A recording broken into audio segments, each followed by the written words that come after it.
ఉన్న తప్ప అంకెల గారేడు తప్ప మీరు చేసింది ప్రభుత్వం ఏమీ లేదు. అది ఇలా ప్రజలు గమనిస్తున్నారు. తస్మాత్ జాగ్రత్త అని చెప్పి మేము హెచ్చరిస్తున్నాం.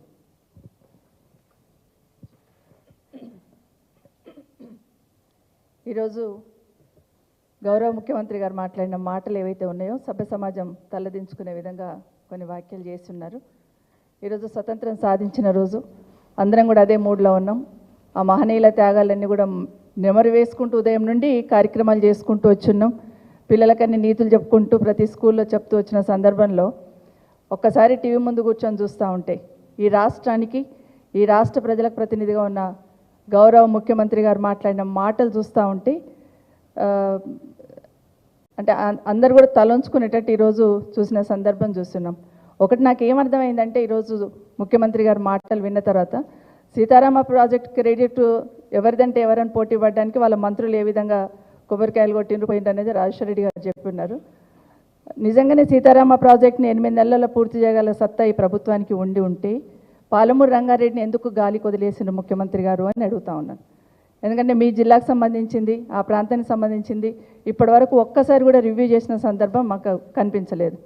రెండవది మాట్లాడుతున్న సందర్భంలో ప్రతిసారి హరీష్ రావు గారు వచ్చి ఏదో అమరవీరుల స్తూపం దగ్గర ముక్కు నేలకు రాయాలని మాట్లాడి ఉన్నారు.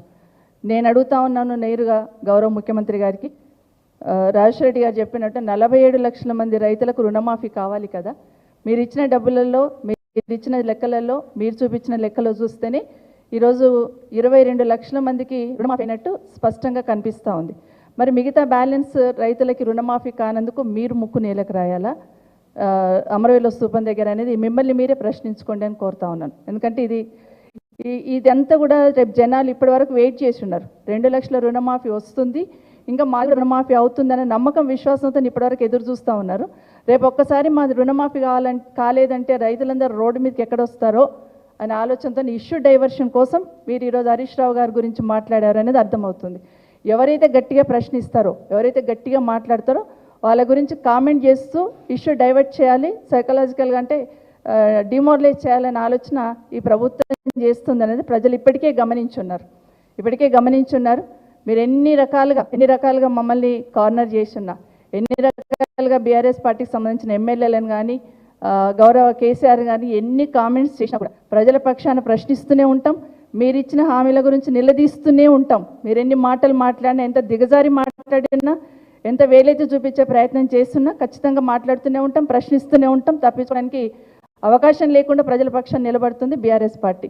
ఎందుకంటే మీరు అన్నట్టు హరీష్ రావు గారు ఒక మాట పదే చెప్పినారు, రుణమాఫీతో పాటు 6 గ్యారెంటీలు 13 హామీలు మీరు ముందు అవి నెరవేర్చండి. 420 తర్వాత సంగతి. ముందు ఈ 13 హామీలను 6 గ్యారెంటీలను ముందు నెరవేర్చండి ఈ రుణమాఫీతో పాటు అని పదే హరీష్ రావు గారు చెప్పారు. రిటర్న్లో కూడా లెటర్ ఇచ్చున్నారు. అయినా కూడా ఈరోజు హరీష్ రావు గారిని కామెంట్ చేసిన సందర్భంలో అసలు ఉచ్చరించడానికి అవకాశం లేని పదాలని వాడిన్నారు.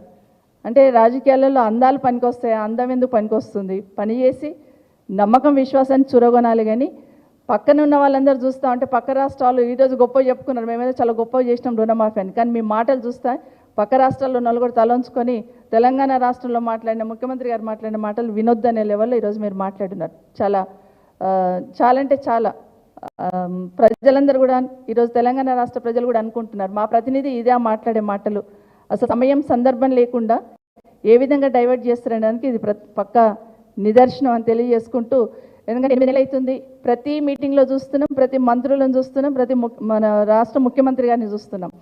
కేసీఆర్ గారు, కేటీఆర్ గారు, హరీష్ రావు గారు వీళ్ళ ముగ్గురు మాటలు లేకపోతే, పేర్లు లేకపోతే అసలు ఆ రోజే గడవదు అన్నట్టు ప్రతి దగ్గర ప్రతి ఒక్కదానికి అవసరం ఉన్నా లేకున్నా వీళ్ళ ముగ్గురు పేరు తీసుకోవాలి, చావమనాలి. అసలు ఏంటో అర్థమైతే ఒక ముఖ్యమంత్రి హోదాలో ఉన్నవాళ్ళు మాట్లాడే మాటలని ఒకసారి మిమ్మల్ని మీరు ఆత్మవిమర్శ చేసుకోండి. ముఖ్యమంత్రి గారు, ఈ రాష్ట్రానికి ముఖ్యమంత్రి మీరు, ఒక పార్టీకి కాదు. ఈ రాష్ట్ర ప్రజలకు ప్రతినిధిగా ఉన్నారు. ఈ రాష్ట్ర ప్రజలందరూ కూడా అబ్జర్వ్ చేస్తూ ఉంటారు మా ముఖ్యమంత్రి గౌరవప్రదంగా మాట్లాడాలని. కానీ ఈరోజు మీరు మాట్లాడుతున్న మాటని మీరు ఆత్మవిమర్శన చేసుకోవాలని కోరుతా ఉన్నాను. ఖచ్చితంగా ప్రభుత్వాన్ని మా పార్టీ తరఫున ఖచ్చితంగా నిలదీస్తూనే ఉంటాం. అన్నీ అమలయ్యేంత వరకు ప్రజల పక్షాన ప్రశ్నిస్తూనే ఉంటాం.